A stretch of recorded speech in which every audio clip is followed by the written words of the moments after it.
Welcome to a Drexel English Language Center presentation on study skills for university preparation. My name is Dawn Kane, and today I'm going to talk about classroom participation strategies that connect with your learning style.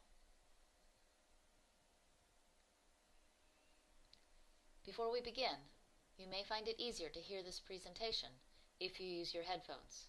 In addition, find the video pause button and use it whenever you need more time to read the slides.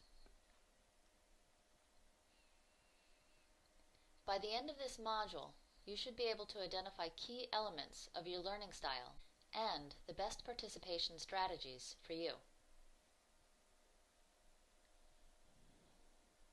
Please take a moment to read over this slide.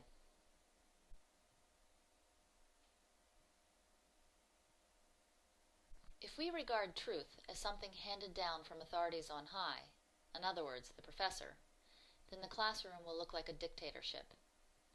If we regard truth as a fiction determined by personal whim, or with no guidance from the professor for the students, then the classroom will look like anarchy.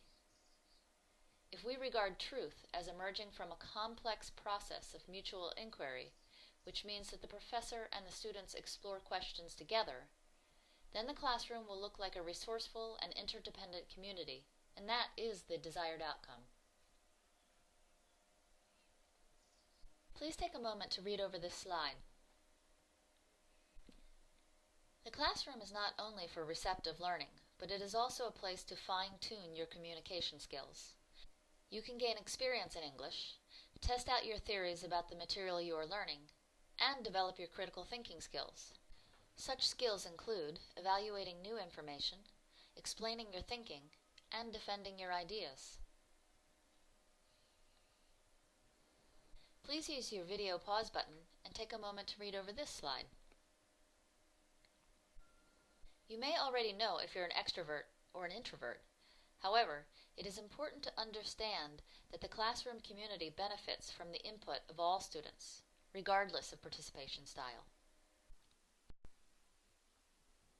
Please use your pause button and take a moment to read over this slide.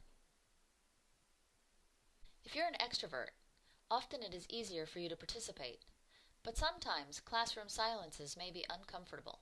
You might feel like it is your job to say something as one of the class extroverts.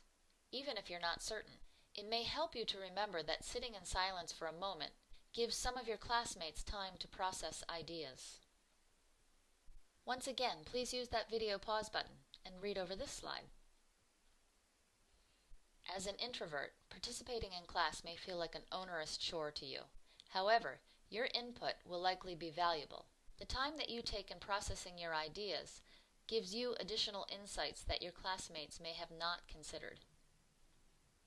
The important thing is to find a way to make those contributions before the topic changes.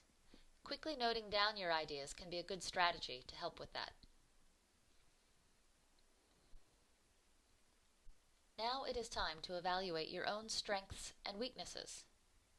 Look at both sets of strategies. Decide which will work best for you, and write a note to your professor or a reflective journal that describes why these are the best strategies. Finally, don't forget to mention whether you consider yourself an introvert or an extrovert. This concludes Module 2 on university participation. Remember, if you need additional help, you can always schedule a language support tutoring appointment through Drexel's English Language Center at the link listed here. Thank you, and goodbye.